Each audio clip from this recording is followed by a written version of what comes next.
I'm here on behalf of the athletic department. David Coburn would love to be here. He's at the airport picking up.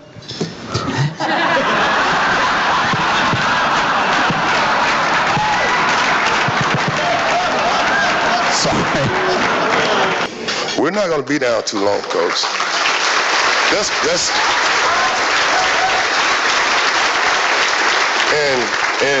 And I really mean that.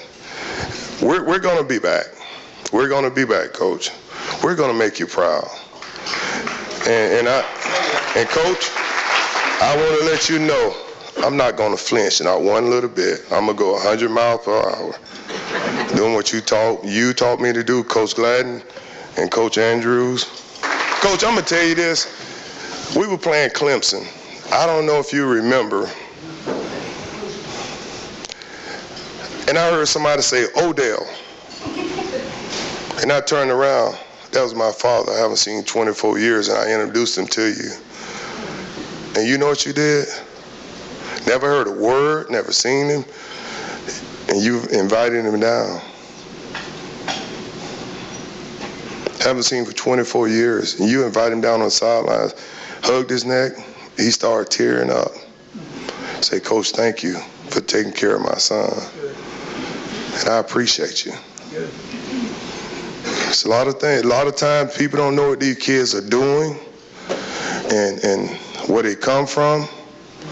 There's an instance right there where Coach Bowden helped me out, helped my father out in his life, changed his life. And that situation, Coach, it brought me and my father back together, my brothers. Thank you. I never told you that, thank you. But I always had a little trouble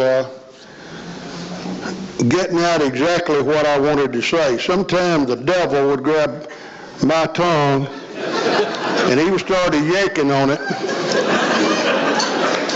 We were playing one game out here, and you know, if you were to, I guess, evaluate or list the officials from the different conferences, you wouldn't start with an ACC. And I had a few disagreements with some of the guys through the years. A couple of us, we had nicknames for each other. But in this one particular game, they did something like Bill Reagans would do, and he needed a little bit of verbal encouragement. And so I proceeded, he throws a flag. Well, Coach Bowden comes running down there. He said, what's this all about? I said, well, Coach, I was just talking to him in Chinese, and I didn't know he knew Chinese.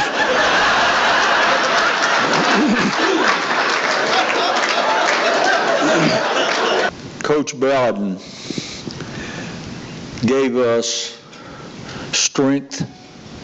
He taught us how to live. We all knew something about coaching, but he also taught us how to live. Coach Bowden, you had more influence on my life than any man alive.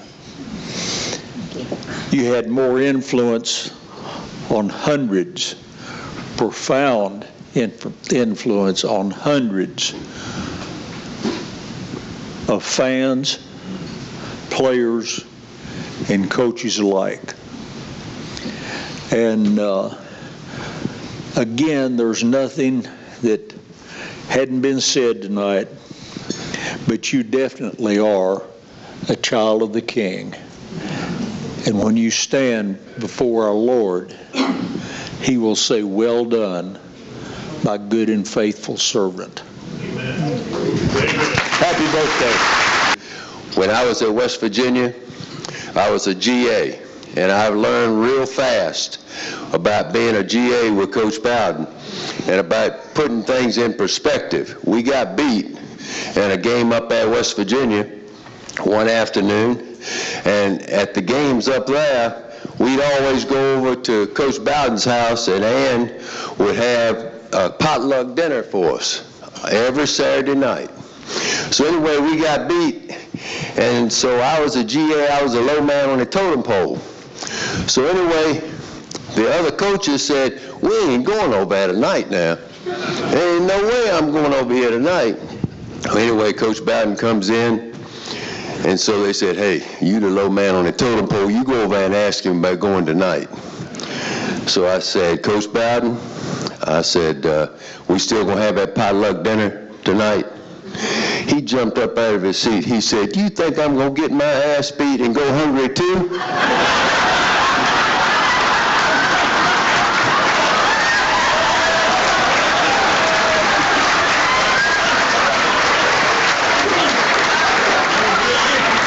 Thank you so much for setting the example for the way it should be done. Nobody has ever done it better. And just hope it's a great day, some cake and some ice cream. And I look forward to seeing you soon.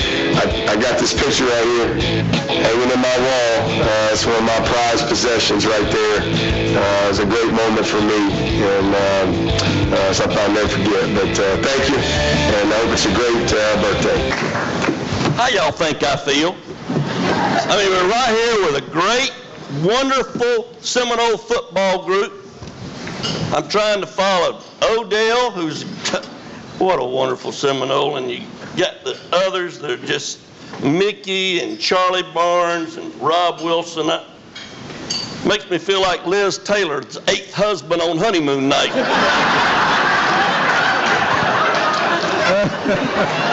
He said, Pete, you have to walk by faith and not by sight. And I know you probably didn't know, but that was one of the reasons that I came back for my senior year, because I wanted to walk by faith and not by sight. And I thank God that I did, because I got an opportunity to, my second best moment was when we won the national championship, and I got to see you hold that ball. That was a special moment. And I just want to say happy 90th birthday. I love you. And hey, I just want to give you a hug, man. Appreciate everything. I'm an old man now, Bobby, but I can honestly say this. I've never heard anybody say a negative word about Bobby Bowden. Everything is always positive. And I fall into that classification as well. You're a great coach, great father, great husband, but a greater human being. I say this in all sincerity. When the bank asked me to list my assets, I started with my friendship with Bobby Bowden. Enjoy the evening. Sorry I can't be there, but I wasn't invited. Thank you, I've had enough. Don't y'all ever sleep? You know what I was thinking? I've had so many nice things said about me today. I was thinking, what if I died and went to hell?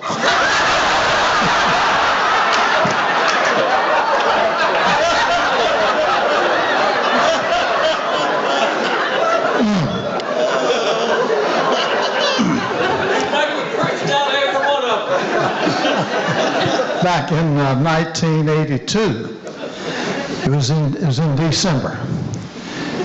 We were going to play in a bowl game in January. We had about a month to practice. I'm sitting at the house one night, probably about 8 o'clock. I get a long-distance phone call. Burt Reynolds, he's out in California. He and I had become real good friends when I became the head coach at Florida State. And we got to talking, and finally he got around to why he called me. Coach, I don't like our uniforms. This is true. I said, I don't like them either. He said, well, let's get some more. I said, Bert, those things cost money. We'd have to buy 150 pair if we started all over. We just add 20 pair a year and keep going. You know, I'll pay for it. Ooh, this before we met, you know who.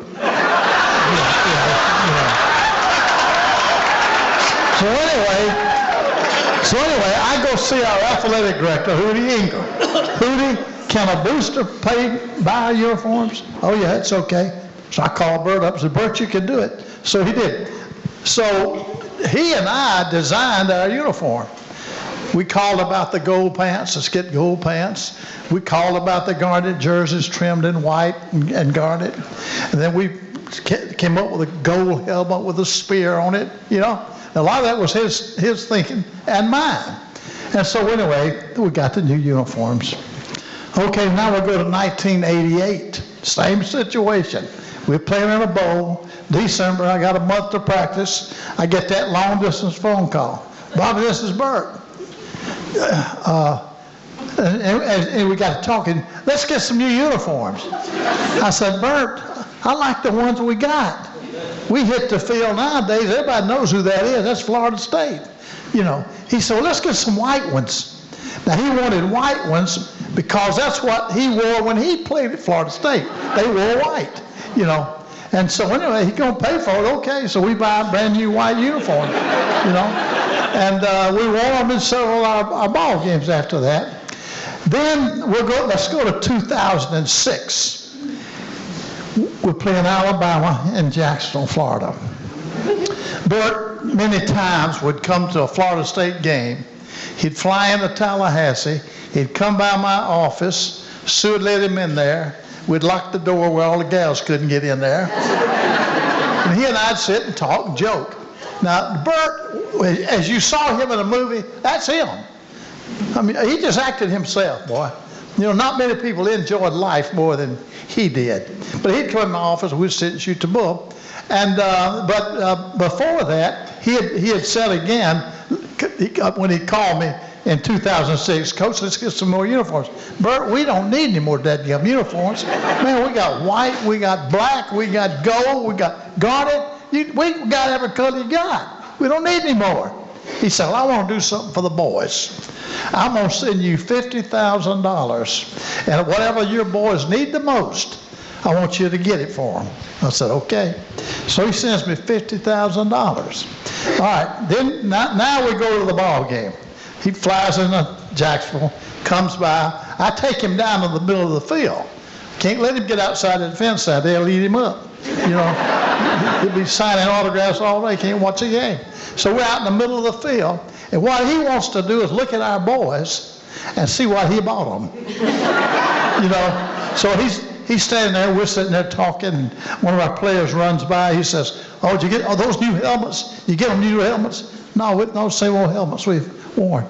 Another guy runs by. Oh, got those shoes. Did you get those shoes? Is that what you got? No, I didn't know what I got. You know. Another guy runs by. How about that helmet? Oh, I bet you those helmets you bought them. I didn't buy no helmet. He said, well, what in the world did you get them? I told you get them whatever you think they needed most. I said, I did. I gave it to the officials.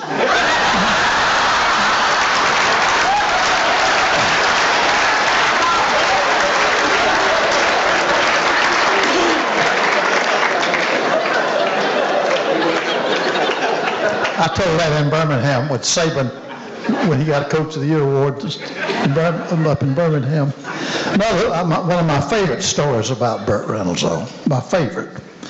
Back when I first came to Florida State in '76, boosters could recruit.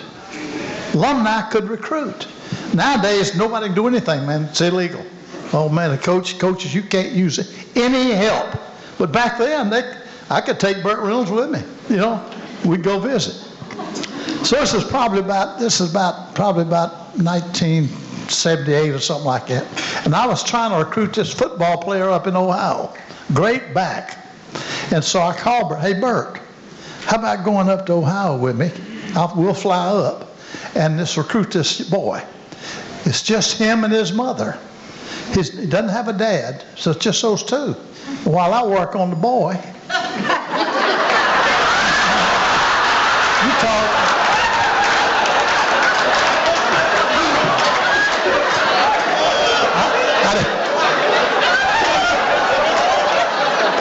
I didn't say work on the mother. I didn't say that. I'll work on the boy. How about you talking to the mama? Okay, you know. So, okay, boy, you know, so he and I fly up to Ohio. We go by to see the boy in his house. You know, we're sitting there around the living room, and I'm spending my time talking to that boy about Florida State. Bert's talking to the lady, you know, making friends with her. And then we go out to eat supper. You could take her out to supper back in those days. So we go out to a restaurant, we buy supper, and I'm sitting there talking to the boy. And he and the mother dancing. They're dancing out on the floor, you know. And so anyway, That went on for about a week. Yeah, there was no time limit back in those days either.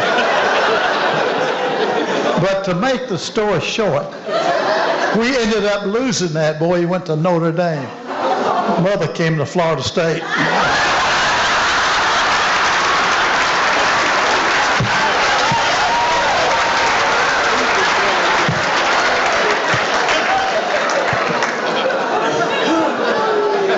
If that had been a true story, that's probably what would have happened to you.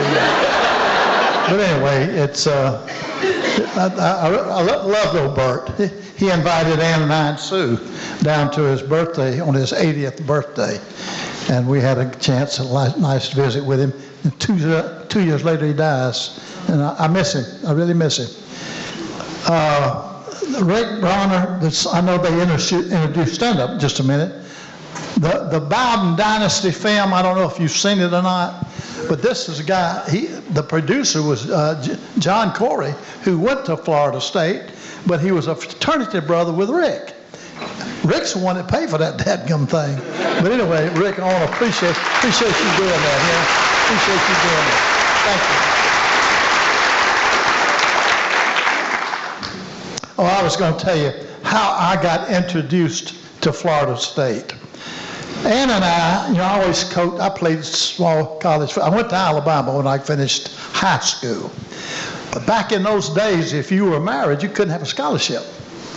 Well, Ann and I she talked me into marrying her. So she and I married while I'm a freshman there. After all, she was 16. I said before, it's kind of an Alabama thing. That's just something we got going on over in Alabama. So anyway, Ann and I get married, so no scholarship. So I transferred back up to Birmingham, go to Sanford University, which used to be Howard College, and Ann came to school with me. And anyway, that's how my career started, and I finished up there at that school, and I forgot what I was going to say. Let's get another story, okay? I was going to tell you how I went to Florida State. So I ended up playing at a small college. Back in those days, you didn't have all these divisions. I mean, you had NCAA football, and then you had NAIA and small colleges. And I played for a small college, played 4 years. And so then when I got out, they told me if I'd get my master's degree, they would hire me there as assistant football coach. So I went off and got my master's, came back. I was assistant football coach, small college. I coached there 2 years. I got a call from South Georgia College. President called me, Coach Bowden, would you be interested in a head football job? Yeah, I'd be interested in a head football job. And he said, well, come down and visit. So Ann and I drive down to South Georgia College, and I interview with the president. He said, well, you're going back home now, and I'll call you next week because I want to interview a couple more people. Well, he called us and said, the job is yours. Head football, athletic director, and basketball coach. I hadn't told that story yet when people didn't laugh.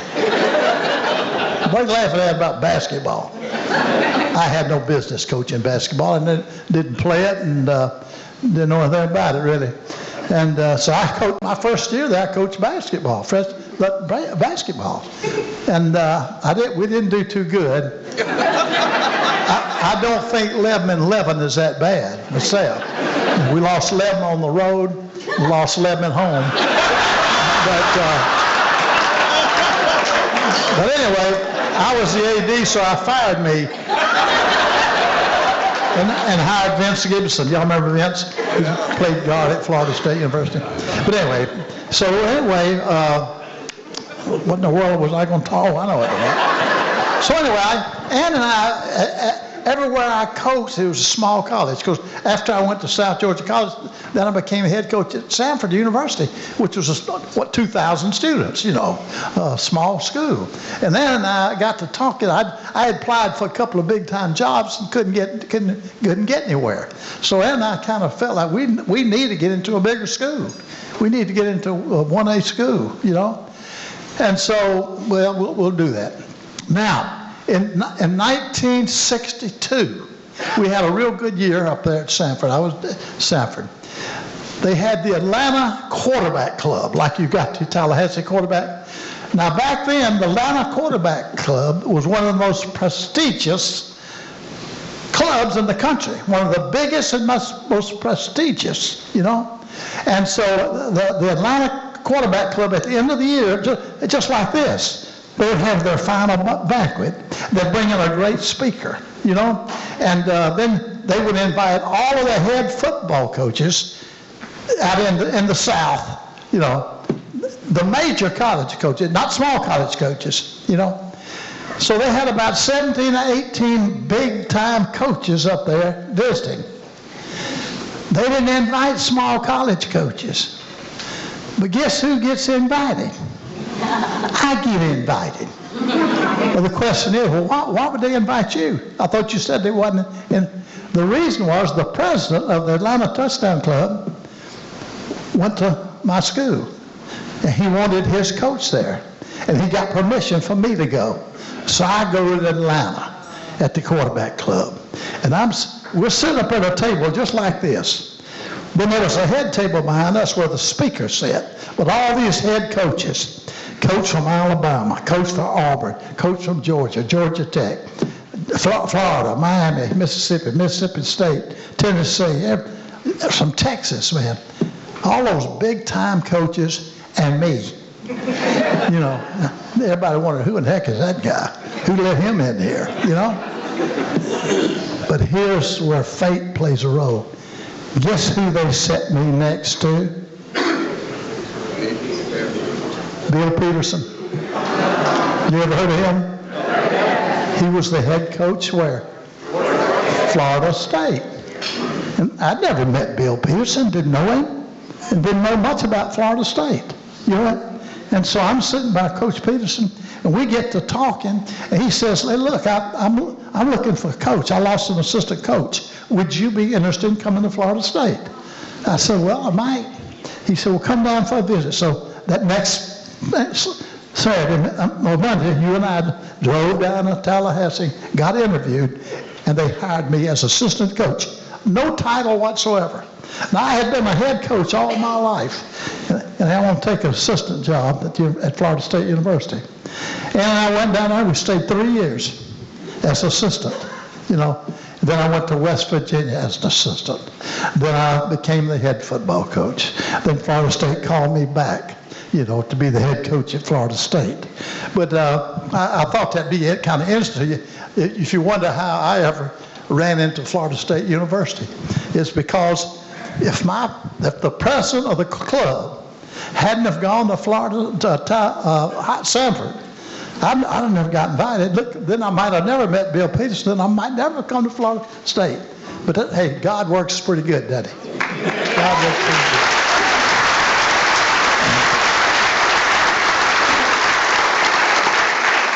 There's one thing about life.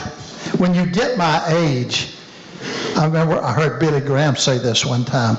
When you get my age, you can look back and see exactly how it was put together.